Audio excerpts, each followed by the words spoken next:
बड़े बड़े नेता, पुलिस ऑफिसर्स, प्रशासनिक अधिकारियों को अगर कोई लड़की बुलेट चलाती दिख जाए, रात के 12 बजे दोस्तों के साथ पार्टी करती दिख जाए, तो पता है ये नेता या आला अफसरान क्या कहते हैं?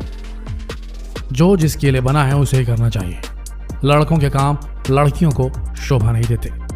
अरे बेटा, चुस्त जींस पहनकर जांग दिखाती हुई बुलेट दौड़ाओगी तो लड़के तो पीछा करेंगे ना। लेकिन एक बड़ा सवाल है दोस्तों ऐसे अफसरान से, अगर इन ऑफिसर्स का सामना इस महिला से करा दिया जाए तो क्या इनका चेहरा शर्म से लाल नहीं हो जाएगा? लड़कियों को, महिलाओं को कौन सा काम करना चाहिए, कौन सा काम नहीं करना चाहिए, ये बताने समझाने वाले इन ऑफिसर्स को ये समझ नहीं आ जाएगा कि औरत को कमाना कितना गलत है। आप देख रहे हैं इस औरत को अपनी मोबाइल स्क्रीन पर। इनका नाम है शांति देवी। ट्रक के टायर्स तो आप सबने देखे ही होंगे। एक एक टायर 50 से 100 किलो तक का भी हो सकता है। ऐसे टायर्स को हैंडल करना, मिनटों में ट्रक के टायर बदल देना किसी हट्टे कट्टे मर्द का ही काम लगता है। पर जरा इस महिला को देखिए। दिल्ली के आउटर इलाके में हाईवे नंबर 4 पर अगर आपकी मुलाकात शांति देवी से हो गई तो इनके मिनटों में ट्रक का टायर बदलने की कला देखकर आप स्तब्ध रह जाएंगे। स्तब्ध क्या, सन्न रह जाएंगे। कुछ ऐसा ही हुआ पूर्व केंद्रीय मंत्री हरसिमरत कौर के साथ, जब उन्होंने इस औरत को इस गति से ट्रक के टायर बदलते देखा, ट्रक के टायर्स को हैंडल करते हुए देखा, तो पूर्व केंद्रीय मंत्री हरसिमरत कौर ने ट्वीट कर यह कहा, हम सब सुनते हैं कि महिलाओं को कौन से काम करने चाहिए, लेकिन 55 साल की शांति देवी ने उन सभी नॉर्म्स को तोड़ दिया है और वो ट्रक मैकेनिक के रूप में काम कर रही हैं।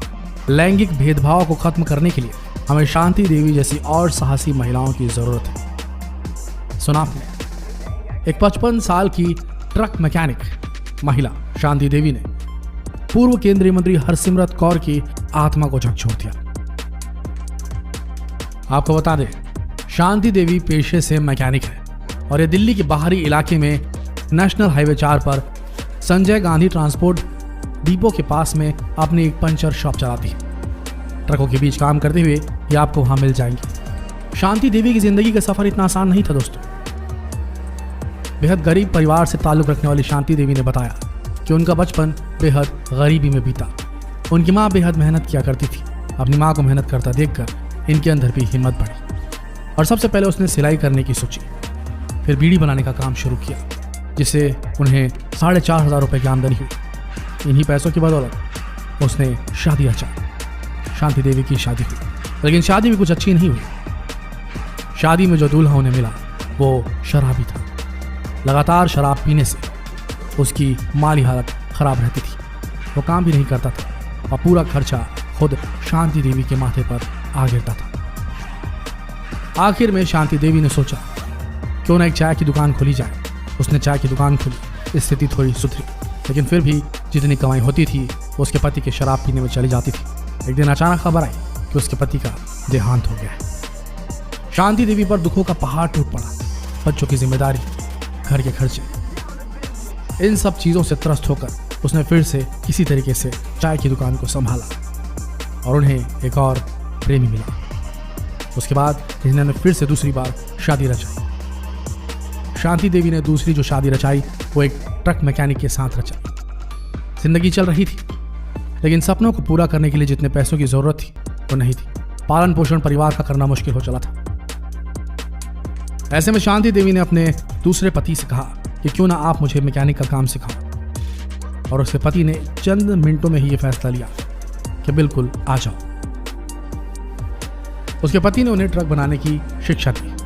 सीखकर इतनी पारंगत हो गई शांति देवी कि आज उनका नाम उस इलाके में चलता है। दोनों हस्बैंड वाइफ मिलकर लगातार कमर तोड़ मेहनत करते हैं और अब तो इनके बच्चे पूरी तरीके से सेटल हो चुके हैं। शांति देवी इतने दुखों का पहाड़ झेलने के बाद भी आज चट्टान की तरह खड़ी है और जिस गति से वो ट्रक के टायर चेंज करती है वो वाकई में काबिल तारीफ है। आपको बता दें, उन्हें काम करते हुए 20 साल से ऊपर हो चुका है। लोग जब इन्हें इस तरीके से काम करते हुए देखते हैं तो आश्चर्यचकित हो जाते हैं। ये कहने पर मजबूर हो जाते हैं लोग कि आखिर कैसे एक महिला द्वारा ये सब संभव है। आज भले ही हमारा देश कितनी भी तरक्की क्यों न करे, पर महिलाओं के बिना देश खुददार हो ही नहीं सकता, ये हमें मानना पड़ेगा। वो हमारे वर्क फोर्स का 50% है। और अगर 50% देश काम न करे तो सोचिए प्रोडक्टिविटी जो है देश की 50% तो ऐसे ही गिर गए। आज भारत में हिंसा के सबसे अधिक केस महिलाओं से जुड़े होते हैं, जिनका रूप कुछ भी हो सकता है। आज भले ही हमारे समाज में महिलाओं को देवी का दर्जा दिया जाता है, पर यह बात भी सही है कि उन्हें हर हमेशा पुरुषों से कमतर ही आंका जाता है। कामचोर, असहाय और अबला समझकर जानवरों से भी बदतर व्यवहार उनके साथ किया जाता है। इतना ही नहीं, पुरुष प्रधान वाला समाज आज भी महिलाओं को पैतृक संपत्ति वाले अधिकार से वंचित रखना चाहता है। अभी हाल फिलहाल में थॉमसन राइटर्स फाउंडेशन के 19 देशों में महिलाओं की स्थिति को लेकर सर्वेक्षण किया। तो जानते हैं सबसे नंबर 1 में कौन सा देश आया जहां महिलाओं की स्थिति अच्छी है? उस देश का नाम है कनाडा, जहां महिलाओं की आर्थिक स्थिति काफी अच्छी है। सर्वेक्षण के अनुसार कनाडा में महिलाओं को बाकायदा समानता का अधिकार मिला हुआ है।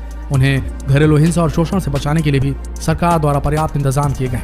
वहीं 5 अन्य देश जैसे जर्मनी, ब्रिटेन, ऑस्ट्रेलिया और फ्रांस, इन देशों में महिलाओं की स्थिति संतोषजनक बताई गई। लेकिन उसके बाद जो खबर आई वो बड़ी ही निराशाजनक थी। भारत की जब बात आई तो भारत में महिलाओं की स्थिति सऊदी अरब से भी खराब बताई गई है। जी हाँ, ये सत्य है। भारत में आज भी महिलाओं को पुरुषों के बराबर का अधिकार नहीं है। आज भी पिता की संपत्ति पे बेटियों का हक पूरी तरीके से कानून उन्हें मिल नहीं पाया है। सर्वे के अनुसार भारत में महिलाओं की स्थिति दौलत और उनकी सामाजिक स्थिति पर ही निर्भर है। और आगे में सर्वे में बताया गया कि भले ही भारत में महिला प्रधानमंत्री बन चुकी हो, महिला राष्ट्रपति बन चुकी हो, पर ग्रामीण इलाकों में स्थिति देखने को नजर नहीं आती कि वहां कोई विकास हुआ है। ऐसा कहा गया रिपोर्ट में यह भी कहा गया कि भारत के ग्रामीण इलाकों में आज भी महिलाओं को समानता का अधिकार नहीं मिलता। इतना ही नहीं, एक खुद सरकार के एक सर्वे में सामने आया, सरकारी अध्ययन में सामने आया है कि 51% पुरुष ये मानते हैं कि पत्नियों की पिटाई जायज है। बात यहीं पर रुकती नहीं है। आपको बता दें 54% महिलाएं भी मानती हैं कि हाँ, पत्नियों की पिटाई कर सकते हैं पति। तो जब तक ये स्थिति रहेगी तब तक हमारा भारत 50% प्रोडक्टिविटी से हाथ धोकर बैठा रहेगा। इस बात को जितनी जल्दी ये समाज समझ सके उतना अच्छा। रही बात हमारी परंपराओं की, हमारे कल्चर की, तो याद रखना कि इस देश की बेटी अपने इज्जत को बचाना जानती है। अगर हम उसी पर उंगली उठाने लगे तो सोचिए क्या होगा। आशा करते हैं वीडियो संदेश आप तक पहुंच गया होगा। अगर आप तक सही तरीके से पहुंच गया, आप समझ गए, तो इस वीडियो को अपने तक सीमित न रखें। इस वीडियो को शेयर करें फेसबुक पर, व्हाट्सएप पर और यूट्यूब पर, ताकि लोगों तक ये संदेश पहुंच सके। मिलते हैं अगले वीडियो में। तब तक के लिए आप सबका इस वीडियो के अंत तक बने रहने के लिए दिल से धन्यवाद।